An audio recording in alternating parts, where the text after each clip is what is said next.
Assalamualaikum warahmatullahi wabarakatuh. Perkenalkan, nama saya Dwika Indah Safira. Saya merupakan mahasiswa jurusan akuntansi dari Universitas Riau. Di sini saya akan menjelaskan tentang apa itu akuntansi biaya, seperti apa konsep-konsep biaya, lalu bagaimana perhitungan biaya yang terdapat di dalamnya. Akuntansi biaya adalah bagian dari akuntansi manajemen yang menekankan pada penentuan dan pengendalian biaya. Nah, akuntansi biaya ini tidak hanya diterapkan pada perusahaan manufaktur seperti tekstil, otomotif, elektronik, dan lain sebagainya, tetapi juga di perusahaan non-manufaktur seperti konsultan, asuransi, perbankan, dan lain-lain. Akuntansi biaya yang pertama yaitu penentuan harga pokok, baik itu barang atau jasa. Yang kedua, perencanaan biaya, baik itu jangka panjang maupun pendek. Lalu yang ketiga, ada pengendalian biaya, yakni membandingkan hasil sesungguhnya dengan anggaran yang telah disusun. Nah, ketiga tujuan tadi tentunya akan digunakan sebagai dasar pengambilan keputusan apakah bisnis tersebut akan dilanjutkan atau dihentikan. Akuntansi biaya tidak akan terlepas dari yang namanya akuntansi keuangan dan akuntansi manajemen. Lalu seperti apa sih perbedaan antara kedua jenis akuntansi ini? Perbedaannya dapat kita lihat pada tabel berikut ini. Dilihat dari pemegang laporannya, akuntansi keuangan itu yang memegang adalah pihak eksternal seperti kreditur, pemegang saham, dan lain sebagainya. Sedangkan akuntansi manajemen itu yang memegangnya adalah internal, seperti pihak manajemen perusahaan. Yang kedua, dari standar penilaiannya, akuntansi keuangan menggunakan prinsip akuntansi, sedangkan akuntansi manajemen tidak memiliki prinsip khusus. Dari yang ketiga, cakupan informasi akuntansi keuangan ini mementingkan kepada kepentingan eksternal, sedangkan akuntansi manajemen kepentingan internal. Yang keempat, dari sifat laporannya, akuntansi keuangan ini bersifat historis, sedangkan akuntansi manajemen bersifat masa yang akan datang.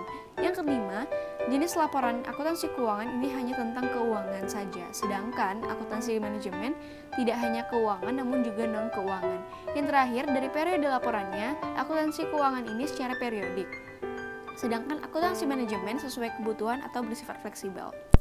Hubungan akuntansi biaya dengan akuntansi keuangan dapat dilihat pada penentuan harga pokok dan nilai persediaan yang berhubungan dengan penyusunan laporan posisi keuangan dan laporan laba rugi.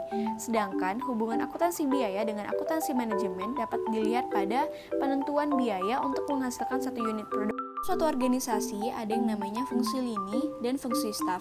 Nah, dalam organisasi juga terdapat 3 kelompok manajemen. Yang pertama, ada manajemen puncak, mencakup direktur utama, wakil direktur utama, dan pimpinan kunci lainnya. Yang kedua, manajemen menengah, mencakup manajemen divisi, manajer cabang, dan kepala bagian. Yang ketiga, manajemen operasi, mencakup kepala regu dan para penyelia. Kita lebih lanjut membahas konsep biaya, terlebih dahulu kita harus mengetahui apa yang dimaksud dengan biaya, beban, dan kerugian. Biaya adalah pengeluaran untuk memperoleh barang atau jasa yang berguna untuk masa yang akan datang, yakni lebih dari satu periode akuntansi tahunan. Beban adalah pengeluaran yang memberi manfaat untuk tahun berjalan. Lalu kerugian adalah biaya yang timbul karena barang atau jasa tidak memiliki manfaat. Selanjutnya, klasifikasi biaya dapat dilihat pada bagian berikut ini. Nah, diperlukan untuk menginformasikan dan menyajikan data biaya bagi manajemen untuk tujuan pengambilan keputusan. Pertama, objek biaya terdiri dari berdasarkan produk, merupakan biaya bahan baku langsung, biaya tenaga kerja langsung, dan biaya overhead pabrik. Juga ada berdasarkan departemen produksi dan pendukung.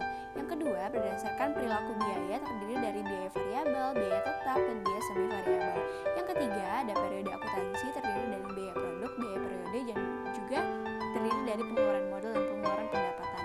Yang terakhir, ada fungsi manajemen terdiri dari biaya produksi, biaya penjualan, dan biaya umum atau administrasi. Contoh perhitungan biaya tetap dan biaya variabel. PT Permata Raya memproduksi media edukasi anak toya. Untuk tahun 2018, perusahaan memiliki berbagai perkiraan tentang jumlah toya yang akan diproduksi. Rencana produksi pertama 10.000 unit, rencana produksi kedua 8.000 unit.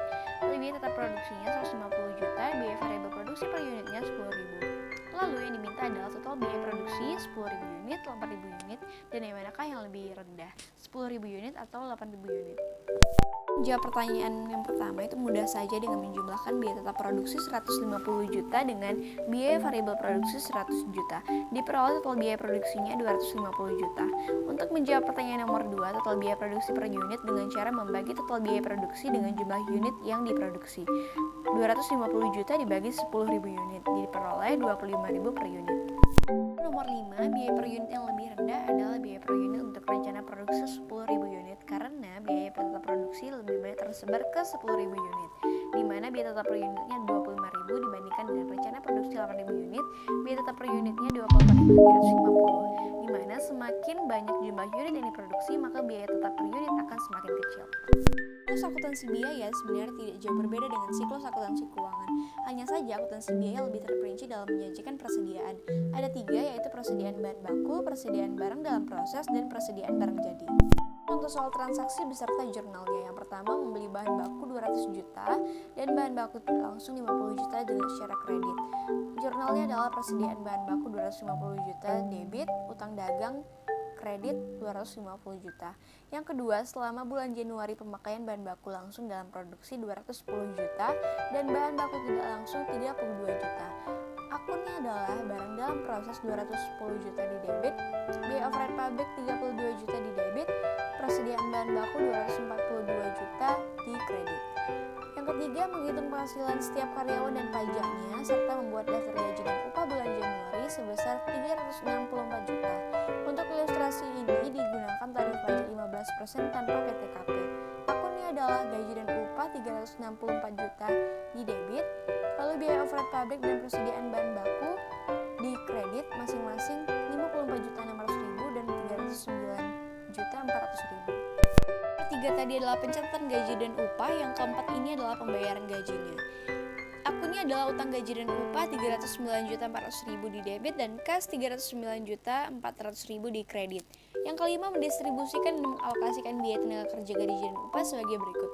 Tenaga kerja langsung 218.400.000, tenaga kerja tidak langsung 54.600.000, beban penjualan 65.520.000, beban umum dan administrasi 25.480.000.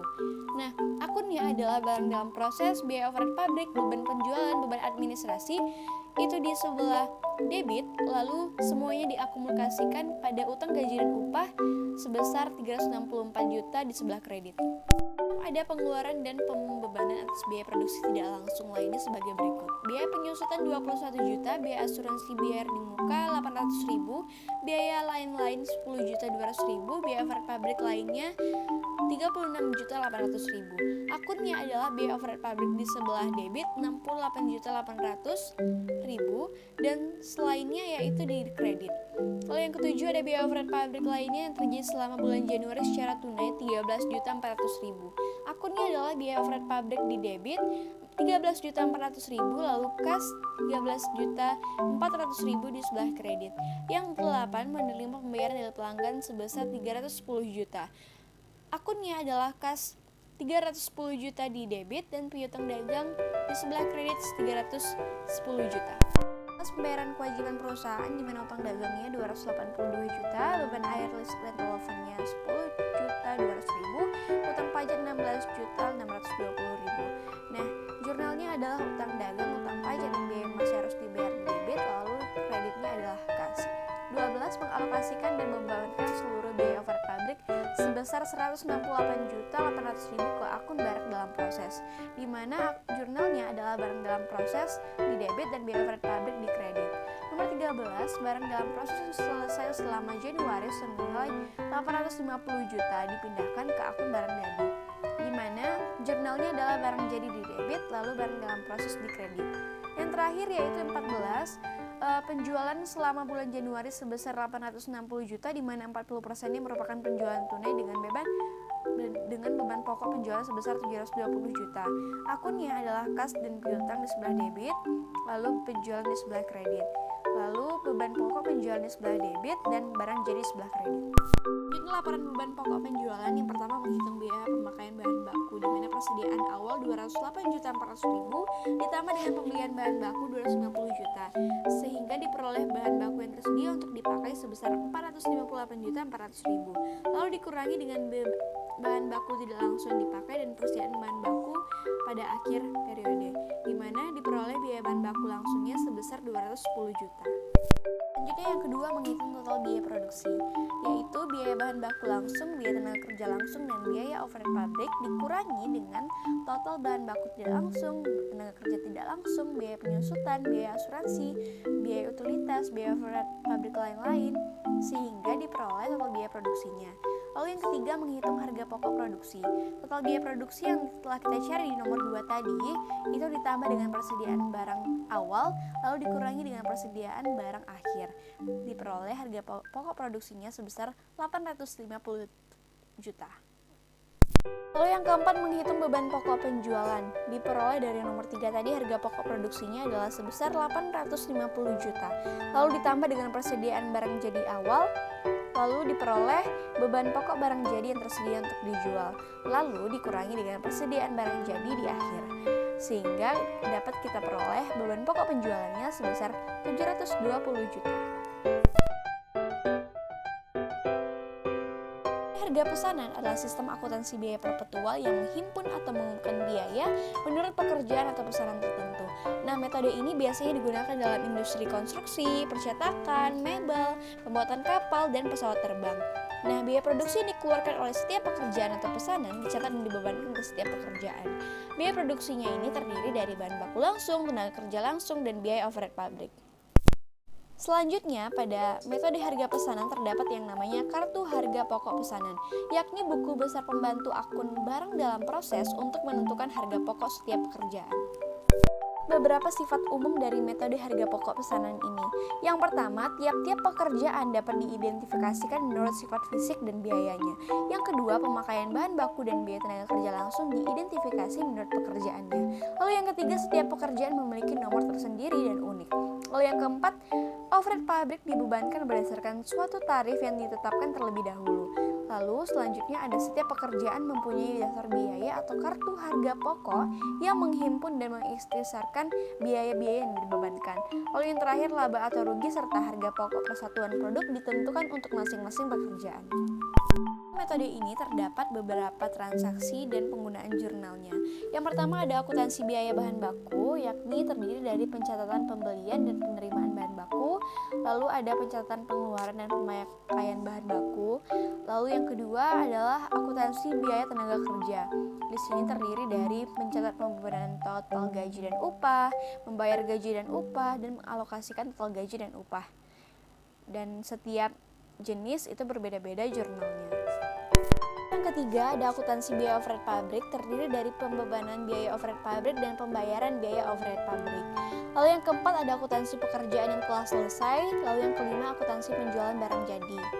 Lalu yang keenam ada perlakuan akuntansi atas biaya overhead yang lebih atau kurang pembebanannya, terdiri dari transaksi menutup akun biaya overhead pabrik yang dibebankan dan juga transaksi menutup harian biaya overhead pabrik over apply.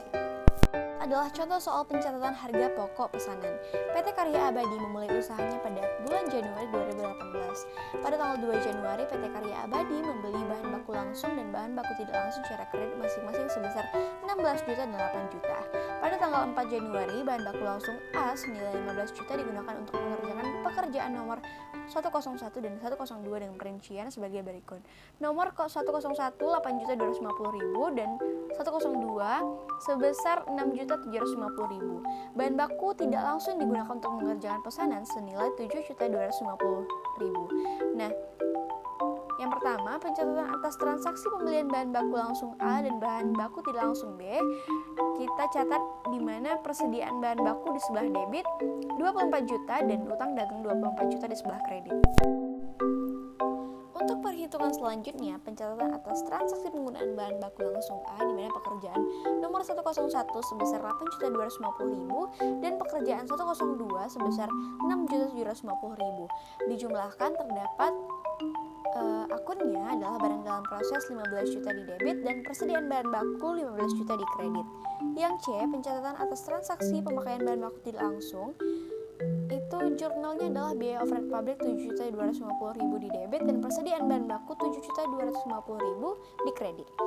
Sehingga kita dapat membuat buku besarnya di mana bahan baku A-nya tanggal 2 Januari penerimaannya sebesar 16 juta, lalu pada 4 Januari penggunaannya 15 juta sehingga saldo akhirnya 1 juta. Untuk bahan baku yang B, pada tanggal 2 Januari penerimaannya sebesar 8 juta, lalu 4 Januari penggunaannya sebesar 7.250.000 sehingga saldo akhirnya adalah 750.000. Terakhir, kita dapat membuat kartu harga pokoknya. Untuk nomor nomor pekerjaan 101 bahan baku langsungnya pada tanggal 4 Januari sebesar 8.250.000 dan untuk nomor pekerjaan 102 bahan baku langsung pada tanggal 4 Januari 6.750.000. Metode harga pokok proses ini terfokus pada departemen yang dalam pabrik yang menghasilkan produk secara massal dan homogen secara berkesinambungan. Nah, biasanya metode ini digunakan pada industri baja, semen, bahan kimia, kertas, dan tekstil.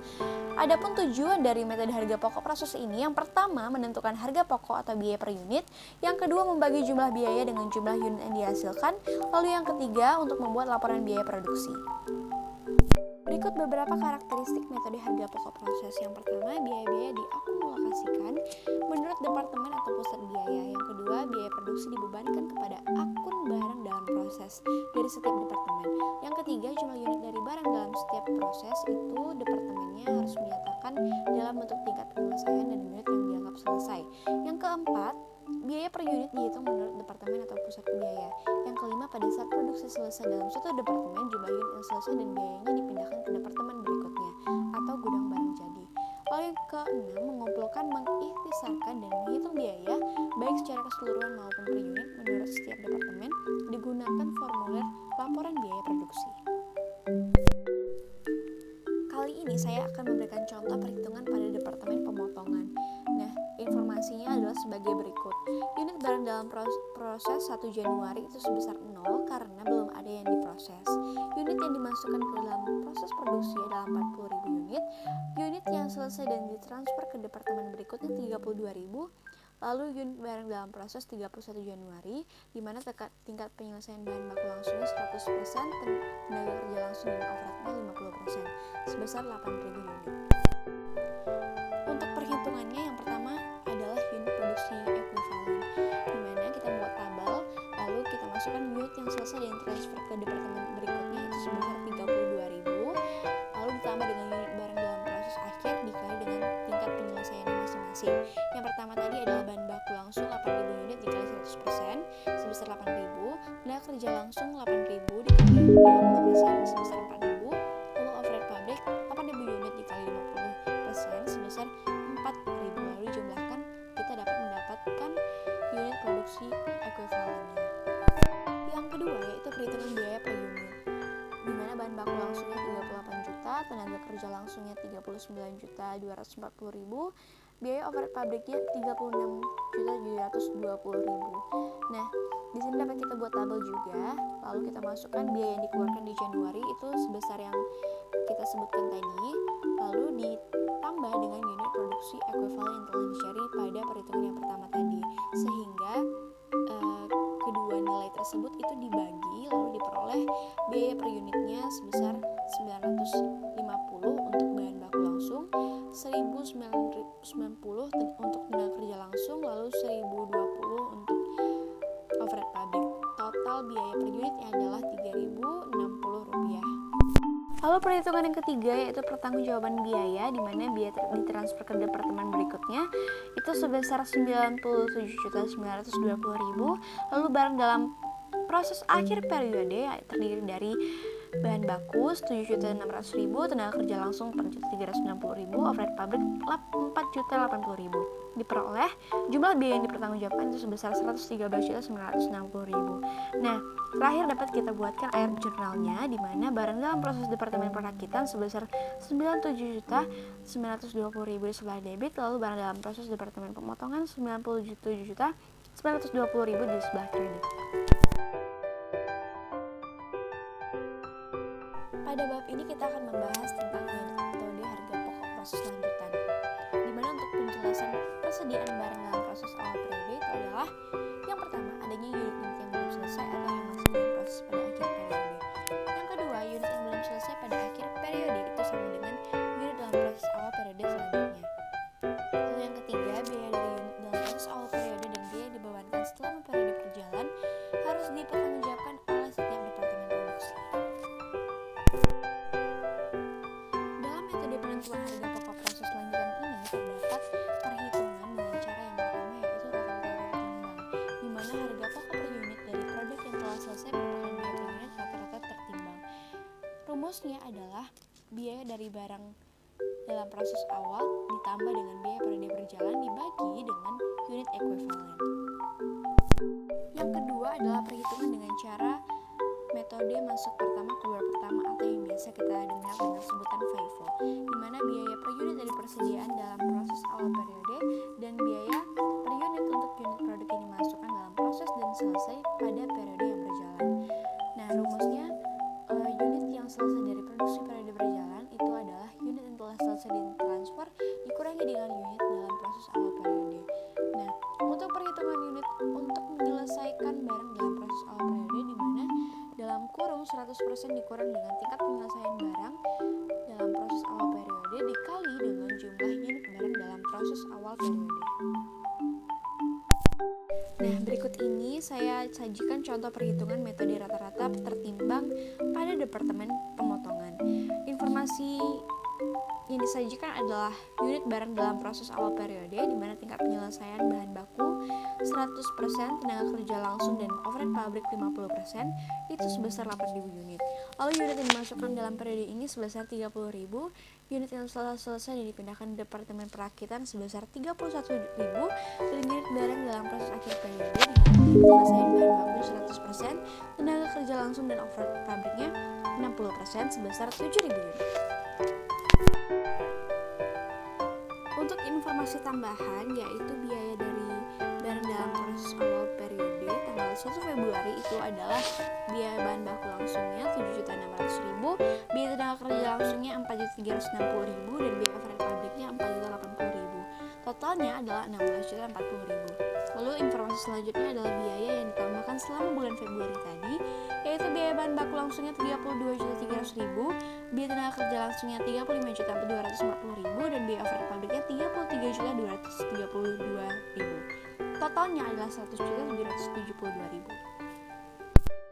Perhitungan pertama yaitu menghitung unit produksi ekuivalen. Di sini dapat kita buatkan tabel yang berisi unit yang selesai dan ditransfer ke Departemen Perakitan, masing-masing dari bahan baku langsung, tenaga kerja langsung, dan overhead pabrik itu sama-sama 31.000 unit.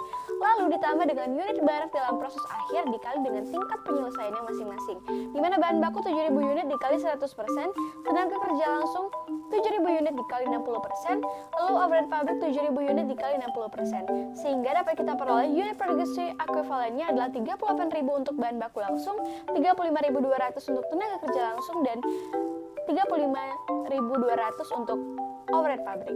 Nah, yang kedua itu adalah perhitungan untuk menghitung biaya per unit. Di sini dapat kita buatkan tabel juga yang berisi barang dalam proses awal periode. Ini nilainya dapat kita peroleh dari informasi yang terdapat di soal tadi, yakni 7.600.000 untuk bahan baku langsung, 4.360.000 untuk tenaga kerja langsung, dan 4.080.000 itu untuk overhead pabrik.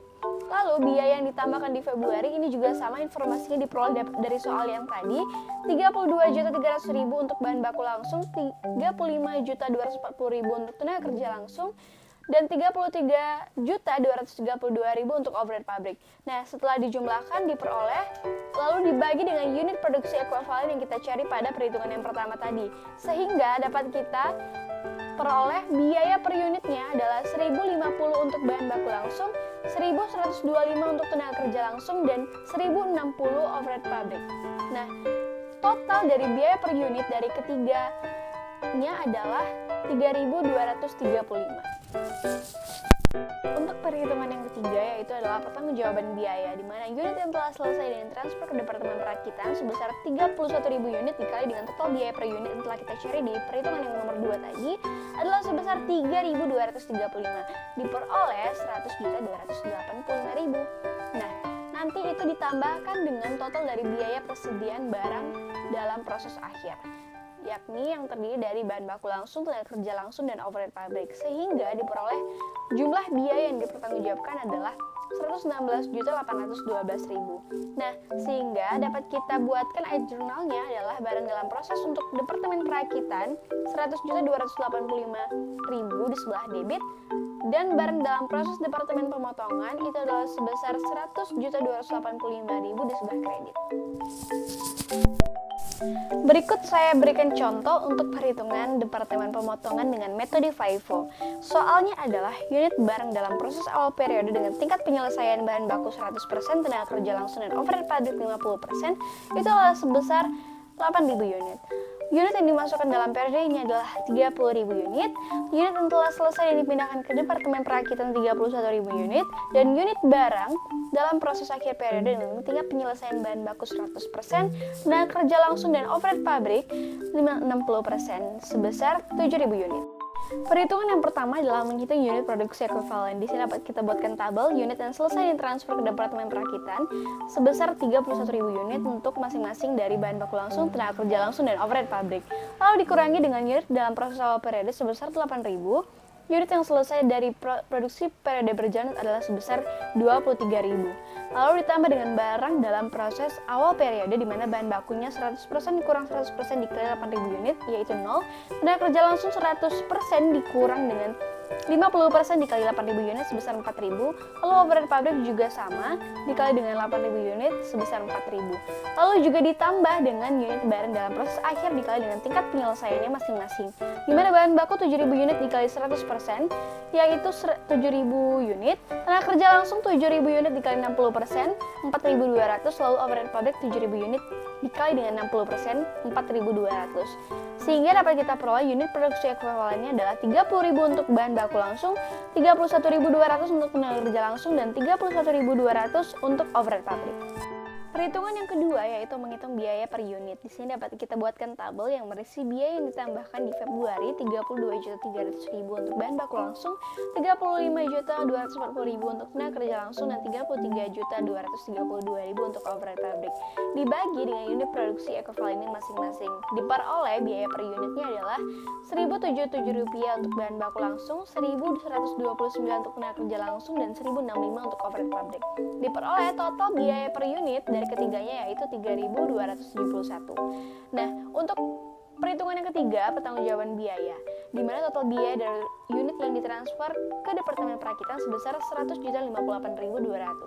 Nah, biaya yang pertama yaitu biaya yang ditransfer dari barang dalam proses pada awal periode sebesar 24.816.000. Nah, di sini dapat kita buatkan biaya dari periode sebelumnya itu sebesar 16.040.000, lalu ditambahkan dengan biaya tenaga kerja langsung yang ditambahkan, yaitu adalah 8.000 dikali 50% dikali dengan 1.129, diperoleh nilainya 4.516.000. Lalu biaya overhead pabrik yang ditambahkan 8.000 dikali 50% dikali 1.065, diperoleh 4.260.000, sehingga jumlahnya adalah 24.816.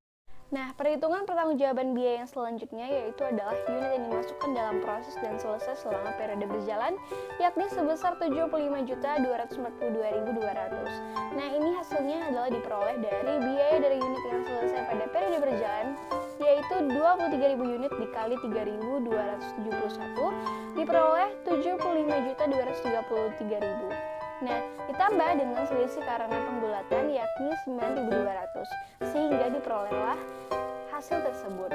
Nah, pertanggungjawaban yang ketiga selanjutnya, biaya barang dalam proses di akhir periode itu adalah 16.753.800. Ini diperoleh juga dari bahan baku langsung 7.539.000, tenaga kerja langsung 4.741.800, dan overhead pabrik 4.473.000. Nah, selanjutnya dapat kita buatkan ayat jurnalnya barang dalam proses Departemen Perakitan, yaitu sebesar 100.058.200 telah debit, dan barang dalam proses Departemen Pemotongan 100.058.200 di sebelah kredit. Sekian penjelasan dari saya, dan semoga apa yang telah saya sampaikan tentang akuntansi biaya ini dapat bermanfaat bagi pembaca dan pendengarnya. Wabillahi taufiq wal hidayah. Wassalamualaikum warahmatullahi wabarakatuh. Atau lebih.